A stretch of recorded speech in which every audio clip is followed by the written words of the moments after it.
E hoje, gente, eu vim falar desse tema, né, dessa velha máxima, passa lá no RH, e a importância do papel das lideranças dentro desse contexto. Quando eu comecei a trabalhar com recursos humanos, foi a primeira coisa que eu ouvi de um dono de uma empresa, que lá as contratações e os desligamentos eram feitos pelo RH. Falei, mas como assim? Não, aqui é assim, a gente, né, o funcionário não deu certo, a gente manda passar no RH, e aí você desembola lá pra mim, você vê o que não deu certo lá e já pode despachar a pessoa. Olha isso, gente. Então, assim, foi preciso muito trabalho educativo para mostrar para aquele gestor que o que ele estava fazendo, né, delegar para o RH essa responsabilidade, era tirar dele o controle pela sua própria equipe. Então, assim, é interessante a gente perceber que dentro de uma empresa, o RH, ele é muitas vezes um setor que foi duramente criticado por muito tempo, porque ele servia esse tipo de propósito. Né? Na hora de contratar, desenvolver e demitir, tudo era com RH. E isso tirava da liderança essa responsabilidade pela sua própria equipe. E aí vamos começar do ponto inicial. Né, da importância de delegar para o RH isso e da importância de uma liderança tomar para si essa responsabilidade. Vamos começar pela contratação. Quando aparece uma vaga, quando surge uma vaga, essa vaga ela acontece por uma necessidade da empresa, né, e por uma necessidade de uma equipe. Está faltando gente para realizar algum tipo de trabalho. E quando isso acontece, significa que existe uma determinação, uma série de critérios que fazem com que aquela pessoa possa ocupar aquela vaga. Então, existe uma descrição de uma vaga. E o RH geralmente trabalha em cima dessa descrição da vaga. Ou seja, olha, eu preciso de um funcionário, né, de um candidato com esse tipo de qualificação, precisa ser formado em tal coisa, precisa ter tanto tempo de experiência, precisa saber fazer isso e aquilo outro. Né? Então, essas são as descrições. Mas quem vai trabalhar com a pessoa todos os dias, quem vai estar ali no tete-a-tete, quem vai estar convivendo com aquele indivíduo, é o gestor, é a liderança imediata dela. Então, isso significa que não dá para você delegar para o RH a responsabilidade pela formação da sua equipe. Essa formação ela é sua. A equipe que a gente tem é reflexo da gente, né? Do que a gente é. É reflexo do que a gente transmite, claro, mas é reflexo do que eu escolho para ter comigo ali do lado.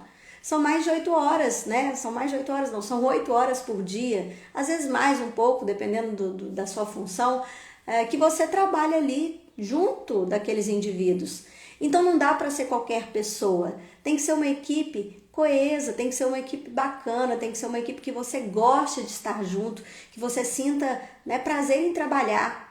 Porque tem pessoas que a gente se dá bem, tem pessoas que o santo simplesmente não bate e tá tudo bem, né? Mas é importante que você assuma a responsabilidade da escolha das pessoas que vão conviver com você ali. Enquanto liderança, eu estou te dizendo, se você coloca para dentro da sua equipe uma pessoa que não compartilha dos seus valores, né, e nem dos valores da empresa, a probabilidade dessa pessoa se transformar naquela laranja podre no meio do resto das outras é muito grande. Quem aqui já trabalhou com uma equipe, né, onde tinha ali uma pessoa que estava sempre dando contra, que estava sempre puxando para trás, né, que estava sempre ali em qualquer mínima oportunidade, ela já estava envenenando todo mundo em relação a alguma coisa. Então, isso acontece principalmente porque as lideranças não tomam para si a responsabilidade da escolha da sua equipe. Então, a equipe precisa ter a sua cara. Você precisa estar muito afinada com as pessoas com as quais você trabalha. É claro, eu não estou dizendo aqui que você tem que buscar uma equipe, formar uma equipe que seja exatamente como você. Não faça isso, vai ser um erro, tá? Mas você precisa ter próximo de você pessoas com as quais você pode contar. Que elas tenham diferença de pensamento, que elas sejam pessoas diferentes e devem ser, que seja uma equipe heterogênea, mas é sua responsabilidade ter com você as pessoas que vão te ajudar a trazer os resultados ou não para a sua equipe. Então, primeiro ponto, na hora de contratar, é claro que o RH vai fazer todo o trabalho preliminar de acordo com a descrição da vaga, né? Você está precisando de um funcionário, de um colaborador, você vai enviar para o RH as condições que você precisa para estar contratando essas pessoas. Bom dia para quem está chegando aí agora, bom dia Madalena, bom dia Edmara, bom dia Lorena, sejam todas muito bem-vindas, tá? Estou aqui falando da velha máxima, passa lá no RH, que é algo que a gente já ouviu falar em algum momento da vida, mas que eu estou chamando a atenção aqui para a responsabilidade do papel das lideranças de tomar para si a responsabilidade, tanto pela contratação, quanto pelo desenvolvimento, quanto também pelo desligamento de algumas pessoas da sua equipe. Então, começando pela admissão, o RH vai fazer todo o trâmite inicial e vai te apresentar. E se ele não fizer isso, você pode cobrar que te apresente no mínimo 3 opções, bom dia, 3 opções de colaboradores ali, de funcionários, né, de perfis de candidatos, para que você escolha dentre as 3 opções no mínimo, tá? Pode até ser mais, mas que você tenha possibilidade de escolher aquela pessoa que você acha, né? Porque aí quando chegar as 3 para você, bom dia Madalena, quando chegar os 3 candidatos para você, você vai ter a oportunidade de saber ali, olha, quem será que bate mais comigo? Quem eu acho que tem mais o perfil da minha equipe? Porque na hora que chega esses 3, eles já vão ter sido triados, eles vão ter sido entrevistados e já vão ter sido avaliados nas suas competências e nas suas qualificações. Então tá tudo ok. Né? O RH não vai te apresentar pessoas que não têm o perfil da vaga, muito pelo contrário, ele já vai ter feito todo o trâmite necessário e vai te apresentar os 3 melhores candidatos, né? Ou as 3 melhores candidatas. E dentre essas 3 possibilidades, aí sim entra o seu papel de entrevistar essas 3 pessoas, de entender qual que é o momento delas ali, o que elas pretendem e se elas encaixam ou não dentro daquilo que você espera para a sua equipe, ok? Então, a partir de hoje, não deixe que contratem para você. Você precisa ter essa responsabilidade mesmo. E daí, mais uma vez, a importância de uma boa comunicação, de uma comunicação assertiva na hora da contratação. Porque você precisa também deixar muito claro quais são as suas expectativas em relação ao que você espera daquela pessoa, né? É importante que desde o início isso seja muito bem conversado, esse rapport seja muito bem feito. Você precisa ter aí a habilidade tanto para entender se as competências que aquela pessoa traz para você, se elas estão condizentes com aquilo que você precisa da sua equipe, mas você também precisa ter, né, a condição também de avaliar e de passar para essa pessoa o que você espera dela, ok? Beleza, uma vez que você contratou, uma vez que essa pessoa entrou para o seu time, é hora de fazer o onboarding, que é a integração. Ah, Michele, mas na minha empresa já tem todo um processo de integração aqui. Na minha empresa, o RH já faz, né, todo esse trâmite aí, às vezes leva um dia, às vezes leva 2, às vezes uma semana, mas eu deixo bem claro aqui para você. Integração também é com você aí, gestor. Para quê? Para que a pessoa entenda, né, o que você gostaria e como que funciona, qual é a cultura ali da sua equipe. Porque existe uma cultura que é empresarial, é claro que a da equipe não pode estar distante, óbvio, né? Mas também existe ali alguns pormenores da sua equipe, existe um jeitinho de trabalhar, existe já toda uma forma de se conduzir alguns processos ali dentro e que uma pessoa que é recém-chegada não está por dentro. Então, explicar para ela quem são aquelas pessoas da equipe, há quanto tempo elas estão na casa, quem que ela pode procurar, quem que vai ser tipo um padrinho ou um mentor daquela pessoa no início, né, naquele processo inicial, onde todo mundo chega ali meio receoso, não conhece praticamente ninguém, né? É desconfortável às vezes quando você vai começar um novo trabalho e que você não se sente bem recebido. Pronto, aí ó, tá aí um exemplo. Vamos supor que você receba uma visita na sua casa. Você vai deixar aí para qualquer um receber? Né? Você vai deixar qualquer um, né, que tiver ali se inteirar dessa pessoa, servir um café para ela, ou você vai receber essa pessoa bem? Então, quando chega um candidato novo, um funcionário novo para dentro da minha equipe, eu preciso deixá-la, ou deixar este candidato, né, essa pessoa, esse funcionário novo, confortável neste lugar. E para que eu possa fazer isso, né, eu começo daí o meu relacionamento com o meu liderado. É a partir da porta de entrada mesmo, é como eu recebo essa pessoa. E aí eu recebo, eu coloco para dentro, né? Eu explico como que funcionam as coisas, para além dos trâmites necessários de integração que a empresa com certeza vai fazer. Dentro do meu setor, dentro da minha equipe, da porta da minha equipe para dentro, sou eu que faço esse trabalho de onboarding ali, de integração, de falar o que pode, o que não pode, do que eu espero, o que eu não espero, de como que funciona a minha equipe, quem são os colegas que ela vai trabalhar, né, os horários de café, né, o tempo ali que a gente gasta para poder desenvolver alguns projetos, alguns processos, enfim, coloco a pessoa a par de tudo que ela precisa saber, mesmo que o RH já tenha feito um trabalho inicial de integração com este candidato. Né? E aí uma vez também que você contrata essa pessoa, que você já faz essa integração, ali é o seu trabalho constante e diário de estar em constante comunicação com a sua equipe. Então a comunicação é importante na contratação, ela é importante no onboarding e a partir daí, diariamente, cotidianamente, você vai estar sempre ali entendendo o momento daquele indivíduo, né? O nível de maturidade que ele está, eu chamo aqui de maturidade o grau de adequação daquela pessoa ao cargo dela, ou seja, o quão ela está familiarizada com todos os processos que ela precisa executar diariamente dentro do seu setor.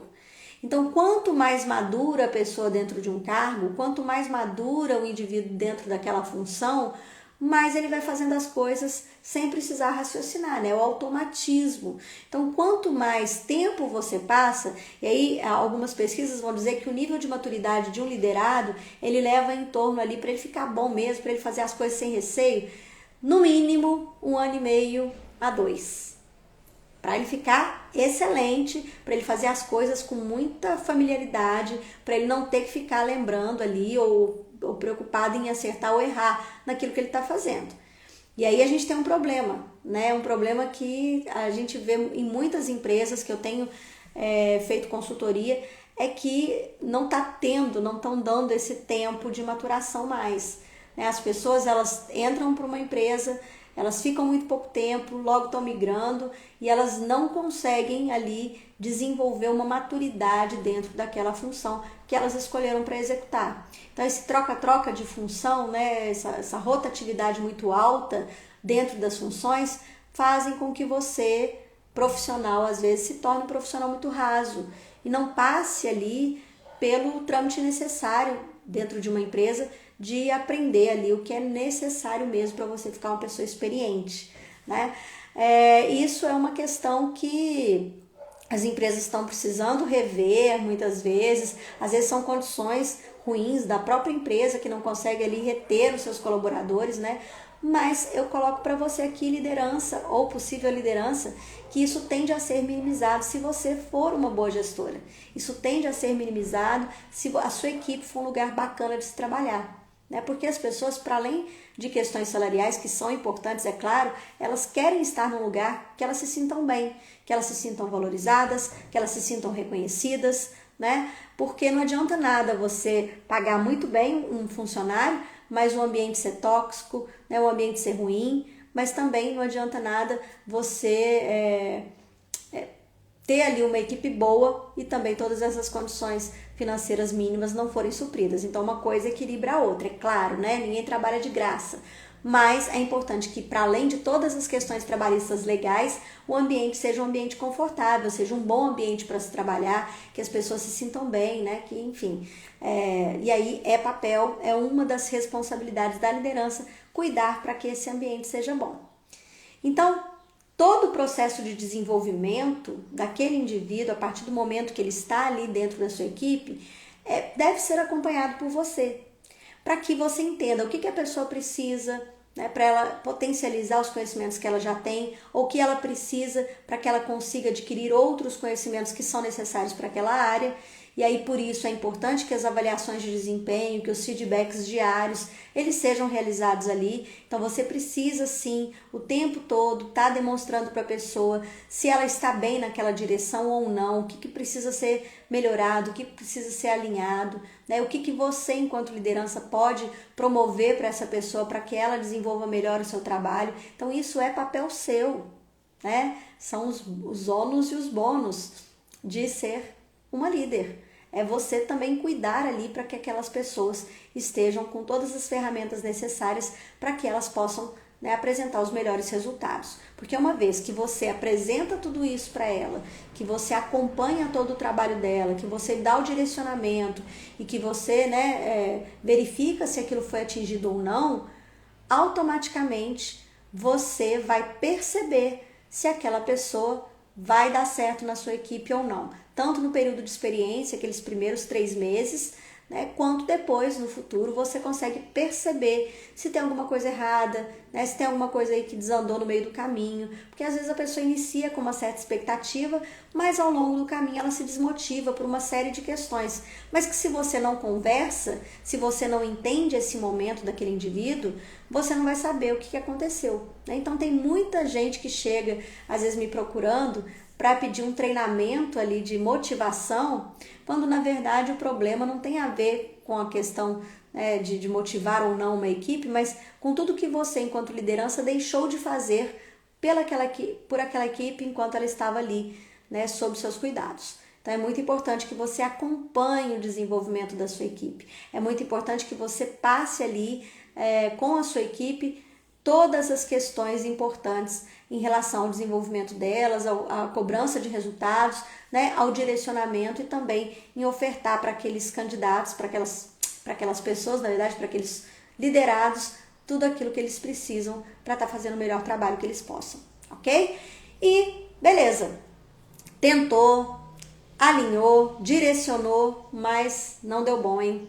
Aquela pessoa, assim como qualquer um de nós, pode não ser a cara da sua equipe, pode ter alguma questão que ela não dê conta, né? E aí você percebeu que de fato não dá mais para continuar com aquele indivíduo.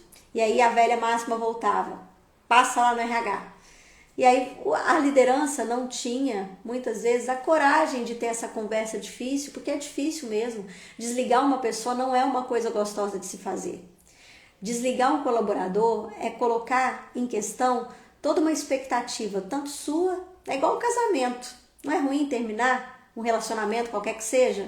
Quando a gente tem que romper com um liderado, quando a gente tem que romper com um funcionário, é doído, né? Porque a gente sabe ali que é uma vida que está sendo impactada, né? Que às vezes a pessoa tem uma série de responsabilidades em casa, tem família, tem filhos, mas ao mesmo tempo é sua responsabilidade também ficar com uma pessoa ruim na sua equipe. É você quem vai pagar o preço por isso, né? Então, como liderança, você precisa decidir o momento de desligar. E aí não é mandar para o RH desligar, é você conversar com a pessoa. Porque se você fez todo aquele trabalho desde o início, de contratação, de alinhamento, de feedbacks, né? Na hora que chega no momento de desligar, se você tem feito todo o acompanhamento com aquela pessoa, não vai ser uma coisa difícil de ser feita. Muitas vezes a pessoa já sai ali por ela mesma, né? Quando você começa a ter a conversa, eu lembro de uma ocasião que eu alinhei 2, e na terceira vez já não tinha mais o que ser feito, aí já era para desligar.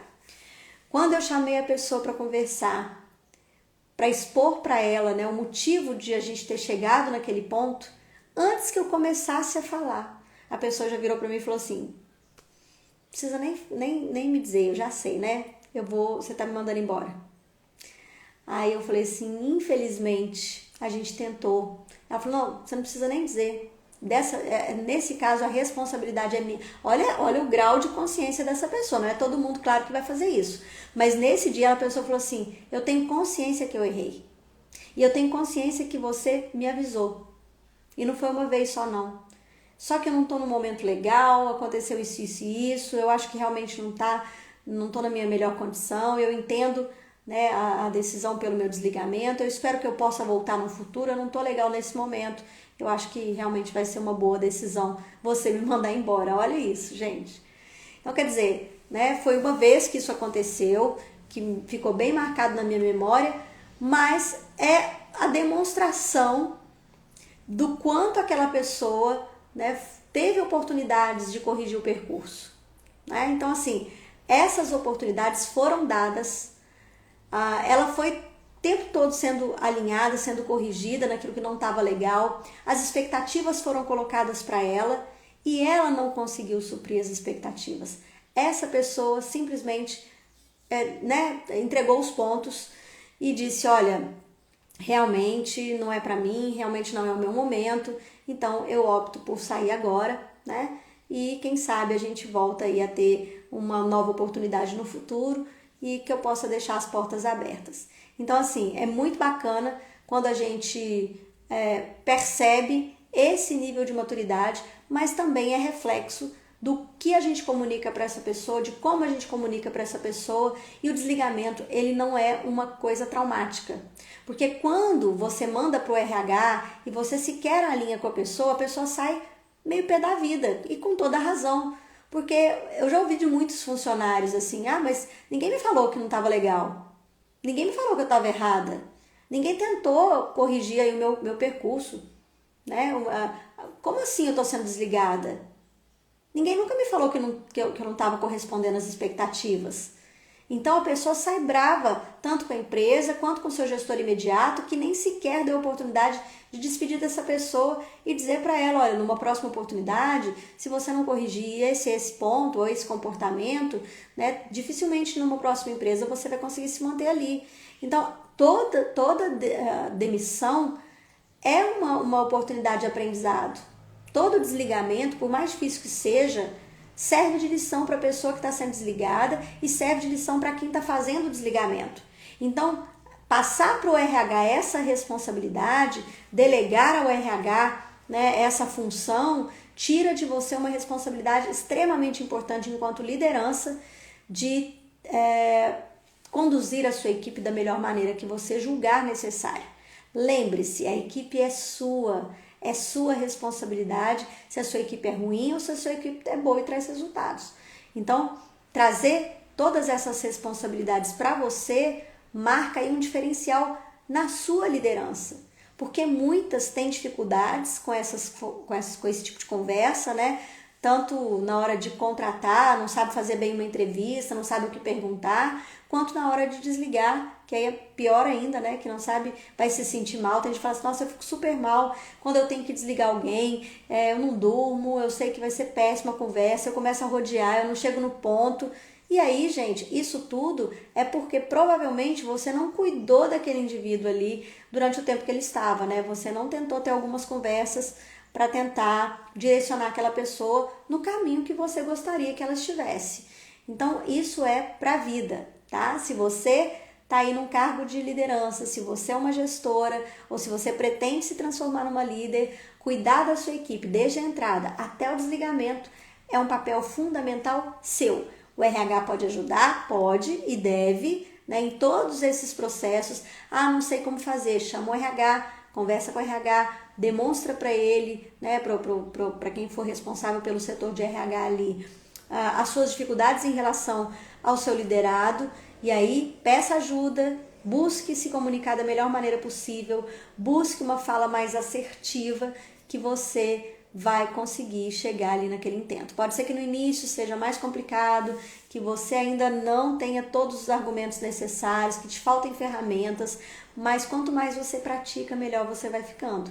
E se você tem algum tipo de dificuldade para falar com o seu público, se você tem algum tipo de dificuldade, né, para comunicar com a sua equipe, para ter conversas difíceis, eu te convido para o meu workshop gratuito, ao vivo, 100% gratuito, ao vivo no dia 17 de fevereiro, às 21 horas. Eu vou estar aqui, né? Para isso você precisa fazer a sua inscrição, porque só vai ter o link quem, de fato, aqui que eu falo, em algum lugar, tá, gente? Eu vou mandar o link de inscrição de participação para vocês, né? Você vai se inscrever no link que tá aqui na minha bio do Instagram. Vou deixar também no YouTube o link para inscrição. E aí no dia 17 de fevereiro, às 21 horas, eu vou contar para você um pouco mais sobre um método que eu desenvolvi chamado Elas na Liderança, onde você, através de 4 pilares, vai aprender a se comunicar de forma estratégica diretamente com os seus liderados. Então, assim, uma comunicação estratégica dentro das lideranças é fundamental para que você deixe de ter uma comunicação intuitiva, uma fala sem muito sem muito direcionamento para uma fala totalmente estratégica dentro da sua função como líder, como gestora, né? E eu falo especificamente para mulheres porque é onde às vezes a gente encontra mais problemas, principalmente se uma mulher lidera outras mulheres. Então, distorções, vieses, né, uma série de questões podem influenciar a sua comunicação e você pode não estar conseguindo chegar no resultado que você espera. Se isso acontece com você, se você tem dificuldade de ter conversas difíceis, se você não sabe muito bem como, né, contratar, como desenvolver a sua equipe, se você tem dificuldade principalmente ali na hora de falar em público, de fazer uma reunião, de apresentar resultados, a comunicação estratégica para lideranças vai te trazer todas essas ferramentas necessárias para que você se comunique como uma líder que você nasceu para ser. Em todos nós nascemos aí com várias ferramentas de fábrica que a gente só precisa desenvolver e a comunicação é uma delas. A gente já nasce comunicando, né? Claro que a gente aprende ali a se comunicar, falar todo mundo fala, mas se comunicar estrategicamente, assertivamente, deixar de lado a intuição é para poucas. E quem se comunica bem se destaca em qualquer cenário. Pensando em um caminho, num universo com tantas facilidades, né, com a tecnologia em alta, com o IA lá em cima, é a comunicação que vai fazer o seu diferencial e que vai te fazer destacar dentro da sua empresa como uma comunicação, como é que eu posso dizer? A gente sai do intuitivo e eu perdi a palavra agora, me sumiu a palavra, para a gente ser, não é nem estratégica, mas para a gente ser intencional, é isso aí. A gente tem que ser mais intencional nas nossas falas, que a gente consiga ter mais probabilidade de acerto naquilo que a gente pretende falar. Então, assim, quando a gente aprende a se comunicar de maneira mais intencional, quando a gente passa por todas essas ferramentas e esses processos necessários que a gente precisa ter para se comunicar com clareza, com confiança, com segurança, a gente se dá bem não só no nosso relacionamento profissional, mas também nos nossos relacionamentos interpessoais. A gente evita uma série de conflitos, tanto com as nossas amizades, quanto na nossa família, quanto no nosso relacionamento. Então a comunicação é ferramenta aí, é chave, é peça-chave para o nosso desenvolvimento pessoal e profissional, ok? Dia 22 de fevereiro, às 21 horas, 22 de fevereiro, 21 horas, você se inscreve aqui no meu canal para que a gente possa ter aí um momento para eu contar para vocês um pouco desse método Elas na Liderança. Ok? Tá convidada, eu espero você, tenha uma excelente semana. Nossa live aqui é uma live curtinha, meio pocket, né? No máximo meia hora, pra gente tratar de alguns pontos importantes. Então, da próxima vez, gente, não passa no RH não. Conversa com você e depois passa no RH apenas ali para tratar dos trâmites mesmo, burocráticos do desligamento ou da contratação. Assuma para você a responsabilidade da liderança que você tem e cuida da sua equipe como se ela fosse, né, a sua família, onde você precisa de fato conhecer, cuidar, desenvolver para que você obtenha os melhores resultados. Lembre-se mais uma vez, a sua equipe é o reflexo do que você comunica. Então, se você se comunica bem, a sua equipe, com certeza, ela vai estar engajada, ela vai estar motivada. E se você comunica ainda com uma comunicação autêntica e, ao mesmo tempo, motivadora, inspiradora, a sua equipe não vai precisar da sua presença física para que ela atinja os resultados que você precisa. Então, você consegue tirar férias tranquilamente, você consegue sair quando precisa, porque você sabe que o que precisa ser feito vai estar sendo feito e vai estar em boas mãos. Então, excelente semana. Obrigada para quem esteve comigo até aqui. Se você gostou, né, compartilha aí essa live com as amigas. Chama para participar do evento gratuito, online, ao vivo, dia 17 de fevereiro, às 21 horas, para eu te explicar sobre o método Elas na Liderança, o método da comunicação estratégica para lideranças femininas. Beijo para vocês, excelente semana, excelente segunda e a gente se vê. Próxima live, sexta-feira, hein? Tchau, tchau!